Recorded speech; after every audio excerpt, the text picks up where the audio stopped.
David was my son, and I couldn't have wished for a more beautiful son. It was never ever like a dull moment with him. I was just that lucky girl that got to like call him my boyfriend. He was my best friend. He was the best bloke that anyone has ever really met. He'd always find a way to make me laugh, like squeeze me really tight around my stomach. He was loyal. He always included everyone. He was just someone that made you feel so special. It doesn't matter if you were a complete stranger or his best friend. He was always the centre of attention, like in the middle, like dancing, all funny and crazy. You'd walk into a room and see him and he just lit up and made such a commotion. He was just like the life of the party. Wherever he was, everyone wanted to be. Loved his friends, just idolised his friends. He was everyone's best friend. Always found a way to try and, you know, like tickle me or like, you know, say something just to make me happy. He just made you happy. He just made a difference in our lives. I couldn't have asked for a more beautiful, caring son.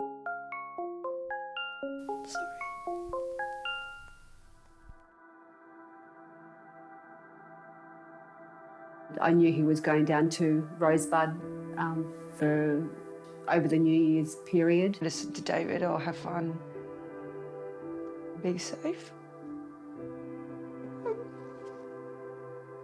He messaged me to say that he was going. I messaged back to say, thanks for letting me know, enjoy.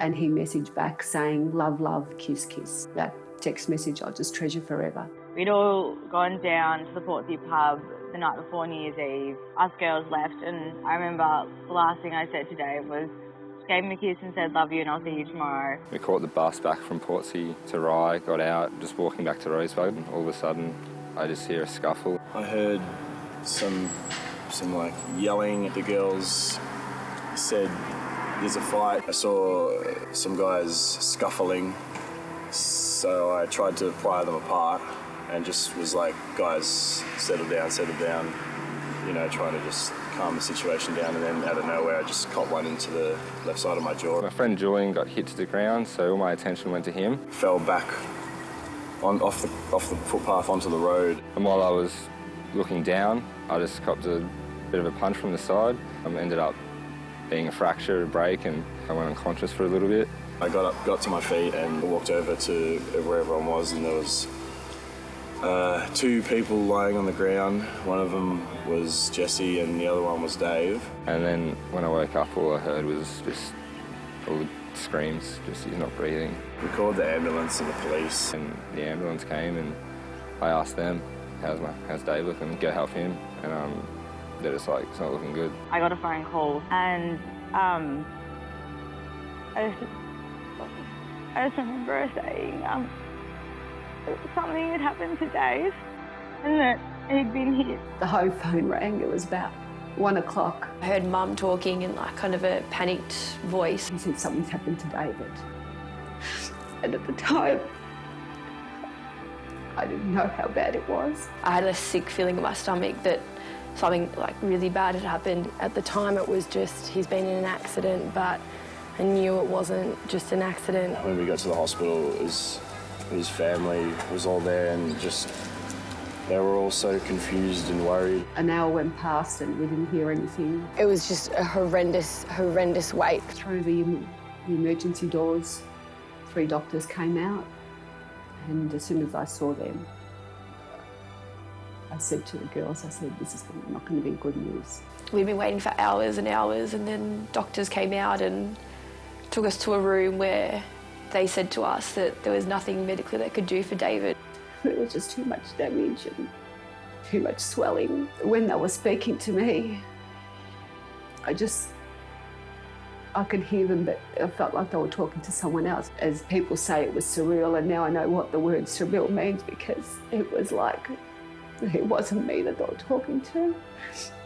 I just remember his sister falling to the ground and telling us he's not going to make it. Dropped to my knees. I was on the ground just hyperventilating. I just remember like walking out of there and just literally like, I couldn't even breathe. All of your loved ones in the one room, and you hear that he's not going to make it, and I think it's just, your whole world just changed. It was just like something you'd see in a movie, and you know, you'd never think that would happen to you. I said to them, but he's so strong, he's so healthy. How can it be? And they just said the force of the punch just, you know, came thundering down and it did all the damage. 22-year-old David Cassai hit his head on the footpath after being punched during a brawl outside a pizza shop. He never woke up and his life support was switched off this afternoon. And then I had to go say goodbye to Dave in hospital, which was probably the hardest thing I've ever done. I remember just walking in there and walking out straight away because he was like, he had tubes all in his mouth and things in his hands. He was just lying there, just lifeless, just having machines breathe for him. Even though it was assisted, he was still breathing, he was still warm. And that made a difference. That allowed us to say goodbye. And it was just like at any second he'd wake up, and to have to try to say goodbye to that and believe that, you know, the doctors are right, that he's actually not going to wake up was, you know, something that was really hard. I thought, oh, poor Dave. Like, he didn't do anything to deserve it. I just remember holding his hand and just saying sorry because I couldn't do anything else for him. I love you. I'll take care of all the ones you love and the ones who love you. Holding and hugging him and kissing him and told him, like, you know, how grateful I was for everything. Like, you know, everything, like, you know, you've done for me and how, you know, the best boyfriend ever to me, and just said I loved him and, you know, like, I'll see you again when I see you. I just told him how much I loved him and that I'll never forget him and how proud I was of him. And he was just the best brother anyone could have.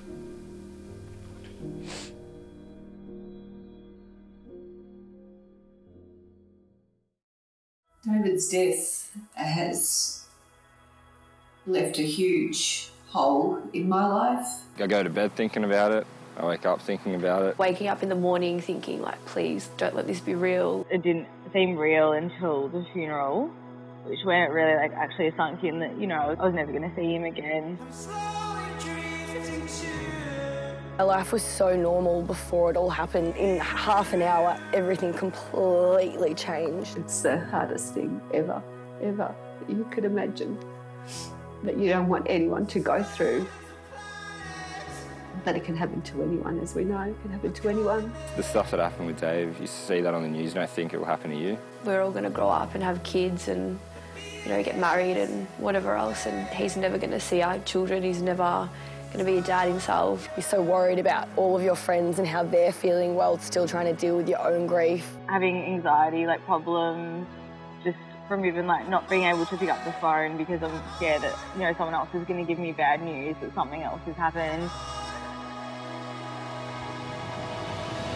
We want to do something to make a change and make a positive out of this tragic loss. We will never see our brother again because of that one punch. One punch, and it's not just us that are affected, it's the people that love us. One punch can kill. You're not a hero, you're a coward. One punch can just destroy someone else's life, but it also can destroy your life. You're just brainless, like, use your words.